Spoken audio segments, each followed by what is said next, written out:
Welcome, everybody, to another edition of Tidal Flooding Talk, brought to you by the New Jersey Coastal Coalition in partnership with Tri-X 57 News. I'm Joe Martucci. We have a Exit Zero version of Tidal Flooding Talk. We go down to Cape May, where we talk with Patricia Gray Hendricks, who is a realtor. She will be the president of the Cape May County Board of Realtors as well. She was a deputy mayor in the town and has taken courses in floodplain management. So not only is she selling and buying houses for her clients, but she's also very knowledgeable about the flooding and how to communicate that. So we're really looking forward to this episode. I hope you are too, on another edition of Tidal Flooding Talk.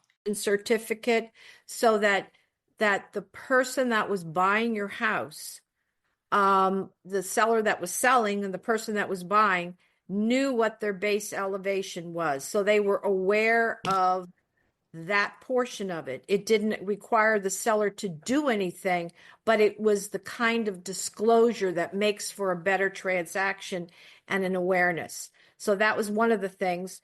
The other thing is, I have to say, it was probably part of more or less the drive of my husband, but I was involved in that as well.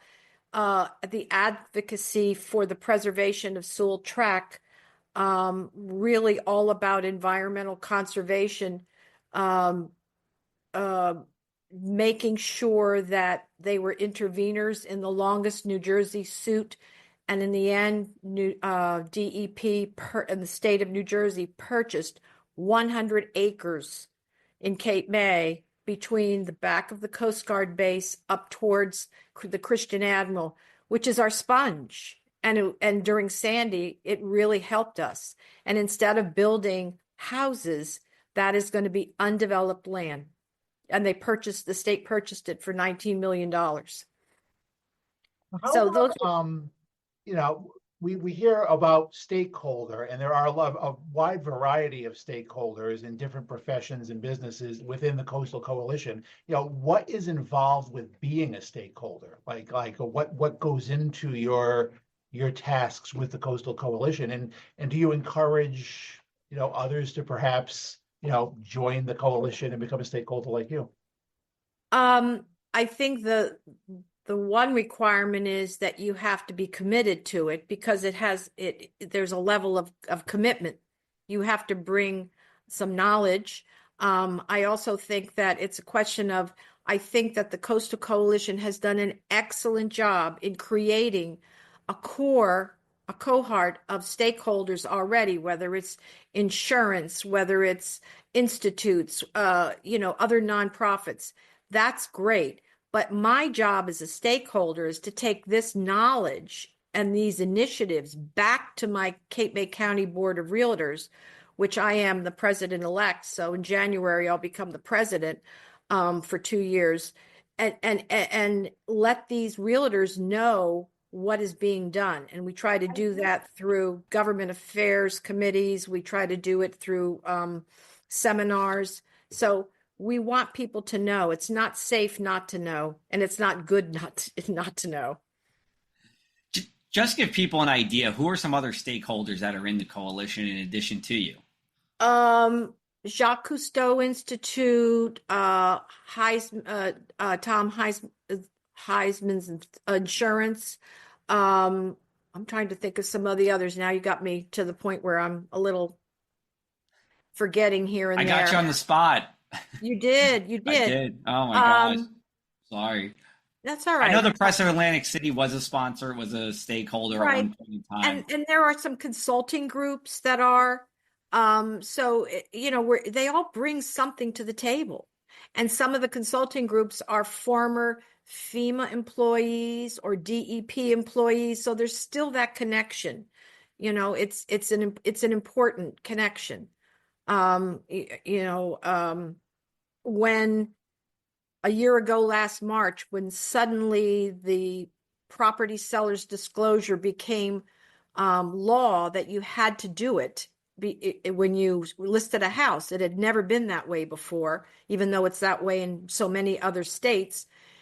You would not believe the amount of people, whether it was floodplain managers or people that were in the insurance business. They wanted to know what it was all about. And so they kind of turned to me and I kind of explained everything for them and then provided documents so that there was a clearer understanding. Awesome. Now, All right. Patricia, Oh, I'm sorry, Joe. well, you know what? I was going to take, I think we're at break time. So we'll take a brief break. Okay. And then on the other side, we'll come back with Patricia. You're listening to Tidal Flooding Talk. Thanks to the New Jersey Coastal Coalition, your flood insurance bills are lower and your streets safer from the reality of flooding. Since beginning in 2013, we build more resilient shoreline communities. Our member towns develop and share in best practices that anticipate future concerns and create flooding solutions. From our town-specific free web app for flooding information to our weekly Tidal Flooding Talk show, we focus on flooding 24/7. Visit www.njcoastalcoalition.com for more.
Hello, everyone. Welcome back. You're watching Tidal Flooding Talk. We're with Patricia Hendricks here, and I was just about to ask her a question regarding her real estate background. You know, in your profession, do you ever find that people may be resistant to, facing the facts that we are in a flood-prone area?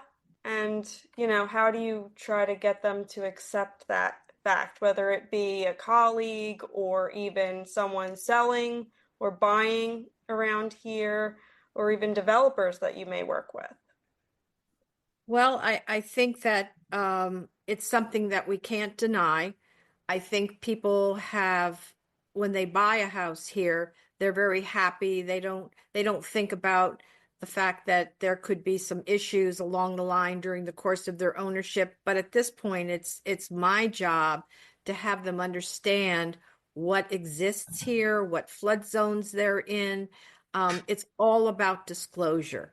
And at this point, they have to understand that many coastal towns cost a little bit more to maintain. There's, of course, there's flood insurance. There's home insurance. At this point, they need to understand that their value, their property could be washed away. But at the same time, that's when I come in as a realtor and I try to explain to them about how the community that they're purchasing or the ones that someone's selling, how we've improved community resilience. Is there sustainable development? Is there infrastructure development? What is there? So they have knowledge. They have knowledge. I mean, what's really sad is as sellers, many sellers who are older are vulnerable because they can't make some of these changes. And it's hard to take it all in because they might have been here forever and they don't understand it. But it's my job to walk them through and help them and assist them in achieving their goals. But every buyer, if you don't know, you'd have nothing to say to them. But, the old expression is when you sell a house, it's more than a transaction. You don't want to have to avoid them in the Wawa. You want to see the whites of their eyes. You want them to know that you're going to help them all the way through. And that is knowledge and putting them together with professionals that can help them. And this whole thing about flood insurance and and community resilience, it is not going away.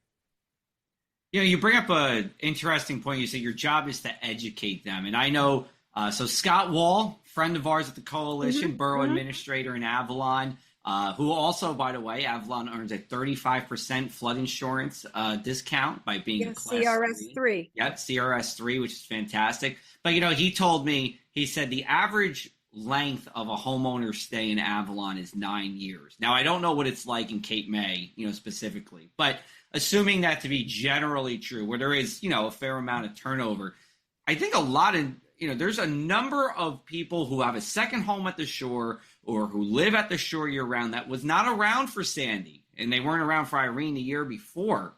So do you talk about that with them? Do people ask you about Sandy? Like, what was it like down here in terms of flooding? Like, because that's a lot of the resiliency comes from institutional knowledge and just being around for these events. But if you weren't around for Sandy, you don't know what it was like firsthand. I mean, that they will ask that. They do remember when's the last large hurricane, and of course Sandy hit 13 miles north of us. So Cape May dodged a bullet, but at the same time, you know, you have to let them know it's important. Evacuation routes, emergency services, all those things are life and death facts that they have to know. The other thing is, you know, when you're buying a house here, when you're selling a house, sellers have to understand that some of the considerations that buyers are making are, what are the building regulations? You know, are there rules that have changed that are going to make it more expensive because I live in a flood prone area? So these are all considerations. You can't just, you know, be happy to be at the beach. You have to understand what you're buying. You know, we went through a very hard period when the flood insurance determination changed, when it was flood risk 2.0. We had to educate people then as well. So there are so many moving parts, and it's our job to make sure that our seller or our buyer knows. And I think that being on the Coastal Coalition, having municipal experience, now I'm sitting on the Cape May County Planning Board, it makes you a better realtor because you have that information firsthand. How much education is involved? Like, you know, you could be a realtor anywhere, but, you know, being a realtor, you know, at the Jersey Shore, it's a pretty unique geographical place with lots of other complications that you don't have if you're buying a real estate like in a less, you know, weather sensitive area. So is it more courses, more education, more, you know, is there a learning curve for realtors in Cape May County and at the Jersey Shore as well? I think you basically beyond your 2 weeks of becoming a realtor and taking the class and then taking the state test, you have to take on a lot of work. You have to be willing to do that work. I think Cape May County Board of Realtors presents an opportunity for a lot of education, a lot of outreach, but it also depends on your setup in your real estate office. How dynamic is your office? You know, what kind of push is there? What kind of mentoring is there? It's always happening. You know, it's forever. The end of May, I leave for a week and I go to Washington and I spend a week in legislative meetings. I mean, you know, it's ongoing. So that's why if you have that knowledge and you're a stakeholder and you're trying to share that knowledge with others, you can't push it on them, but at the same time, you have to recognize that it's a different animal here at the coast. At the coast. I want to stop you there because you said you're in Washington for a week with legislative meetings. So, can you tell us what that entails and what has there been anything that's happened at the Jersey Shore as a result of those meetings? Well,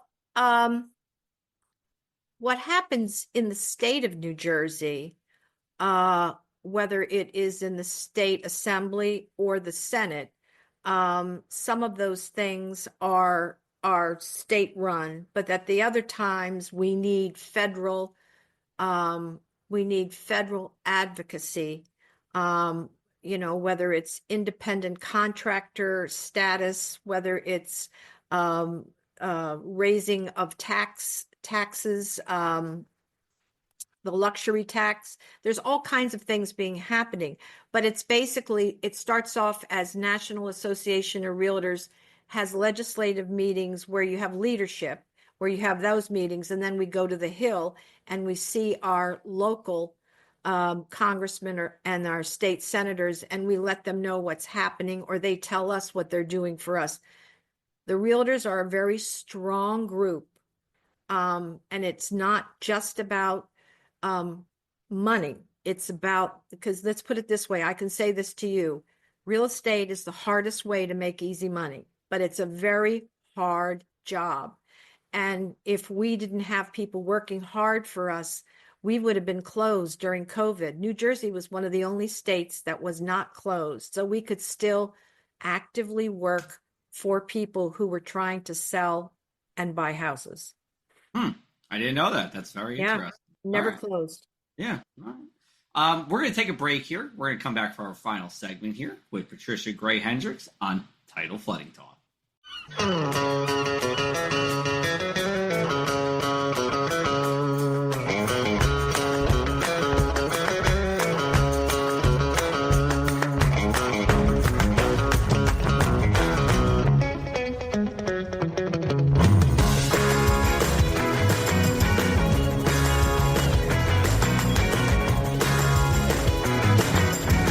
This is what the Down Beach Seafood Fest is all about. It's about community, it's about friends, it's about culture, right? The food culture in Atlantic County is rich.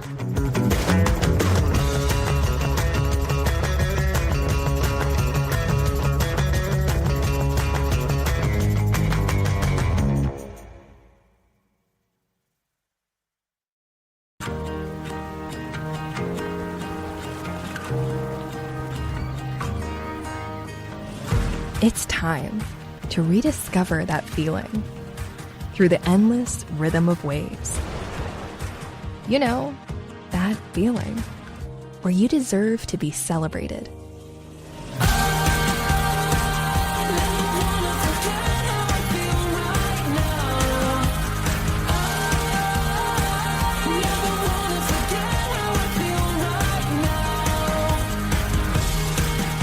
It's more than a destination. It's a place where every moment holds the potential for adventure, excitement, and unforgettable memories.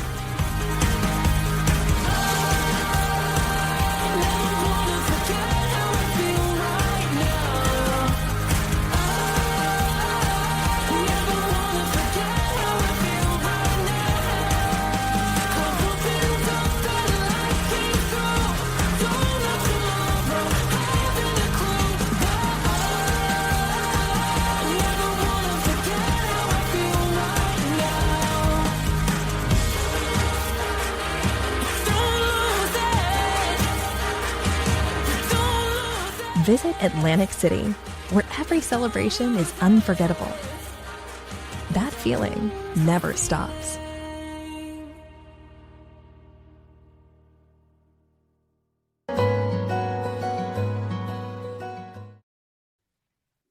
Welcome back to this week's Tidal Flooding Talk, the third and final segment with Patricia Hendricks from Cape May County, Board of Realtors, stakeholder with the New Jersey Coastal Coalition. Patricia, I have a question for you. You know, talked about the education involved with realtors, and you deal with home buyers and home sellers, you know, as a realtor. Is there a rule of thumb, a general statement you can say, surprised, good or bad, with how knowledgeable the typical Cape May County, you know, buyer and seller is when it comes to the complexities of tidal flooding and what they should know? Do you think they know more than you thought, or is there more work on your part to educate them because maybe they're not as knowledgeable coming into a new area? I think they might know something, because many of them, for example, know that they pay flood insurance. But it's my job to make sure that I bring the seller through the entire transaction. Some of these sellers are selling a house that they have lived in for 20, 25 years. And in terms of buyers, they're coming to us from all different areas, and not all those areas are aligned with any coastal concerns. So I can't assume how much they know or that they know it all. I just have to make sure that during the course of my working for them and bringing them through the transaction, whether it be selling or buying, that I am constantly working through every single element so that there are no surprises. And I think that that makes them feel better about a house that they're owning, that they can go forward and know that there's a plan. They know what to do. Even simply telling a buyer, by putting in flood vents, a flood vent costs approximately $500 or $600 each. And if you put them in and you total that up, in Cape May, we passed an ordinance where if you had flood vents, not only would you obviously get a reduction in your insurance, but also we took away the construction fees because we were trying to give them an incentive. So if you look at things like that, people don't always see that value. But if you spend this now, this is over a long period of time, your insurance is going to be cheaper and it pays for itself and you're better off. The stability of your house. But I can't assume anything. I always make sure I just go through my whole protocol, whether it be sellers or buyers. Gotcha. Now, switching gears to your planning board role, how Yes. much do you think that your flood knowledge and your involvement in the New Jersey Coastal Coalition, how much does that help you with making planning board decisions? I've had 2 planning board experiences. One was I was the Class C planning board member for 4 years on the Cape May City Council. That is very site review, site development, project development, local, where you had to look at anything and everything. Cape May County, you're really sitting down with the engineer and the planning director and other team members, and you're looking forward and you're looking at the development, the site reviews, whether or not there are easements, whether you're talking about roads, whether or not there's site triangles, all those kinds of things. It's a different element, but I think I understand it more. I understand their concerns. I understand what the engineer's looking at. So, it's funny, COVID did so many things. And one of the things that happened to me was all this stuff was online. So what I did was I started taking floodplain manager courses. So I took a somewhat downtime, and I turned it into, I didn't take a test and I'm not a certified floodplain manager, but it makes me a better realtor. It makes me understand what they're talking about in each Coastal Coalition meeting. I feel as though I can be a vital member and also give that information back to my fellow realtors. Patricia, one last question for you here, and we have about a minute. The NJ Real proposal from New Jersey Department of Environmental Protection, amongst other things, the main thing with this is that base flood elevation would rise 5 feet, and any new construction would have to abide by that. You're shaking your head, so you're obviously familiar with it. I don't know how much you want to say or don't want to say, but I just want to turn it over to you because I think it's, real estate, Cape May, you're in a beach town. This is going to have some impact, at least, on the area. Oh, yeah. I mean, the main concern is costs and challenges that are going to be associated with the compliance, particularly for homeowners. The DEP commissioner was in the budget for meetings yesterday with the Senate. There's still all this debate. How are they going to enforce it? You don't have the staffing to manage it. And of course, Commissioner LaTourette assured everybody that everything was going to be all right. But for the homeowner, you got increased costs, permitting challenges, flood insurance. These are all things that you think about anyhow at a coastal town. But only thing I can say is homeowners, and that's what I try to do with them, Stay informed, flood-proof your house as much as you can, be as energy efficient as you can, be on top of your insurance. But the other thing is I'm going to be looking, and it'll be interesting to see how the election for governor impacts the direction of NJPAC, because I know this is a legacy piece of legislature. And I think that it's going to end up in the courts. So it's a wait and see. Yeah, it's I feel like many conversations we've had and I've had, people are anxious about what it means. Some people like it, some people don't. But at the Jersey Shore, it's just, a very big factor in what we do here at the coalition. So we'll turn it to a lighter note here. Patricia, we'll start with you. We are going to end as we do every week, which is the one thing you can't stop thinking about, coastal flooding or otherwise. The floor is yours. Well, I think about the fact that we're not that far from Memorial Day.